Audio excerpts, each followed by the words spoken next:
Once upon a time, there was a boy named Leo who lived in a small village nestled between rolling hills and whispering forests. Leo was a dreamer, and he spent every day sitting on the grassy hill overlooking his home, letting his mind wander to far-off places. He imagined flying above the clouds, inventing machines to take him across the seas, and even exploring the deepest depths of the ocean. The world seemed so big, and Leo's dreams were even bigger. But there was one problem. No matter how hard Leo tried, his hands couldn't keep up with his mind. His inventions never quite worked the way he wanted them to. The wooden wings he made wouldn't flap, his flying boat was too heavy to float, and his raft sank faster than a stone. With every failure, Leo grew more and more frustrated. He began to wonder if maybe, just maybe, his dreams were too big, and that he wasn't meant to be the great inventor he had always imagined. One day, after yet another failed attempt to get his raft afloat, Leo sat on his favorite hill, staring out at the setting sun.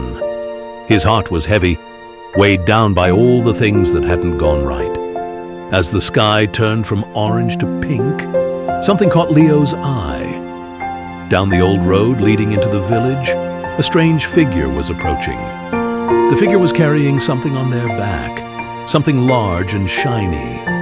Leo squinted, curiosity creeping into his thoughts. The closer the figure came, the clearer it became. This was no ordinary traveler. The man wore a patchwork coat made of bright, mismatched colors, and his wide-brimmed hat tilted just slightly to one side.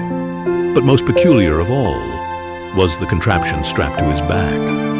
It looked like a mix of metal gears, fabric, and two large wings made of shimmering metal. Leo's heart raced with excitement. Could it be? Was this stranger an inventor? "Excuse me, sir," Leo called as he ran down the hill toward the man. The stranger stopped, turning to face the boy, a kind smile spreading across his weathered face. "Well now," the man said, his voice warm and welcoming. "You're in quite a hurry. What's the rush?" "What's that on your back?" Leo asked, his eyes wide with wonder as he pointed to the strange device. The man chuckled and patted the wings. This is my Skyglider, my latest invention." "Does it really fly?" Leo asked, excitement bubbling up inside him. The man's smile widened. "Not yet," he said with a twinkle in his eye. "But it will, one day soon." Leo blinked in confusion. "Not yet? Haven't you tested it?" "Oh, I've tested it plenty," the man said with a hearty laugh. "And each time it's failed in one way or another. But every time it fails, I learn something new." Leo stared at the man, baffled. "You're not upset that it doesn't work?" The man shook his head, kneeling down so he could look Leo in the eye. "Why would I be? Failure isn't the end of the road, my boy. It's just a step along the way." "But doesn't failure mean you did something wrong?" Leo asked, his brow furrowed. The man smiled kindly. "Failure means you tried, and when you try, you learn. Do you know how many times I've tried to make this machine work?" Leo shook his head. 17 times, the man said, holding up his hands. 17 versions of this Skyglider have failed, but each failure taught me something, and now I'm closer than ever to making it fly. Leo couldn't believe his ears. 17 failures? He had only failed a few times, and already he was ready to give up. How could this man keep going after so many failures? The man stood up, brushing the dust from his hands. "You see, failure isn't something to fear, Leo. It's a part of the process. Each time I fail, I'm one step closer to success. The only true failure is giving up." Leo thought about the man's words, feeling a spark of hope reignite inside him. "So you're not afraid of failing?" "Afraid?" The man chuckled. "No, Not at all. In fact, I expect it, and that's how I learn. Leo nodded, understanding beginning to dawn in his heart. The man saw the thoughtful look on Leo's face and smiled. Tell you what, lad, tomorrow morning I'll be testing this Skyglider on the cliffs just outside the village. Why don't you come by and watch?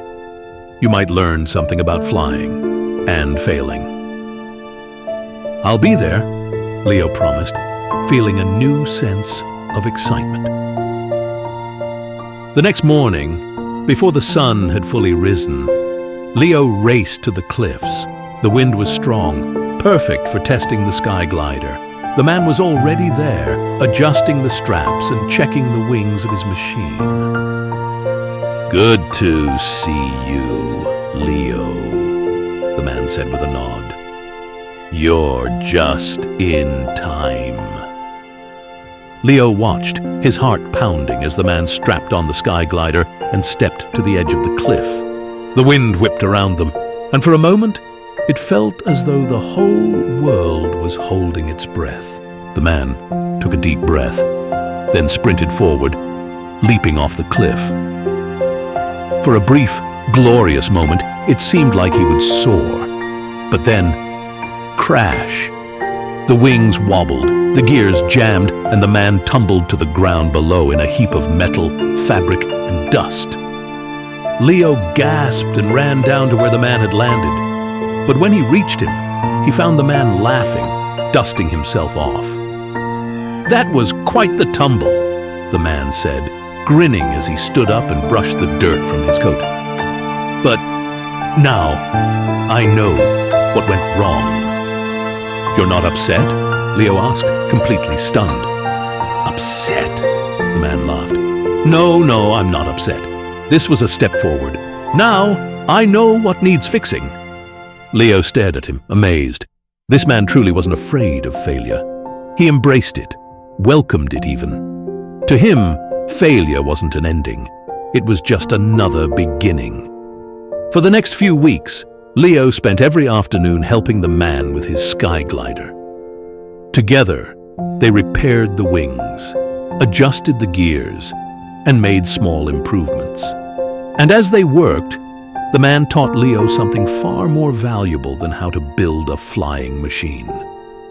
He taught him that every failure carried a lesson, and that each setback was just a stepping stone on the path to success. Leo started to tinker with his own inventions again, too. This time, when his raft sank or his wings didn't catch the wind, he didn't get frustrated. Instead, he studied his failures, learned from them, and tried again. Each time, his designs got better and better. And then, one day, after countless attempts, Leo's invention finally worked. His flying machine lifted off the ground, not for long, but long enough to show him that he was on the right track. As he soared, even for just a few moments, he realized that it wasn't about the destination. It was about the journey, about the lessons learned along the way. That evening, as the sun set and the sky turned the same shade of orange as it had on the day he met the old inventor, Leo stood on his hill, watching the world below. He smiled to himself, knowing that success was not just about reaching the top, but about every step taken and every failure embraced along the way. And so, Leo kept dreaming, kept building, and most importantly, kept failing, because he knew now that failure wasn't something to be afraid of. It was part of the adventure. Sweet dreams, young inventor. May you always remember that every failure is a lesson in disguise, and every stumble is a step forward. Until next time.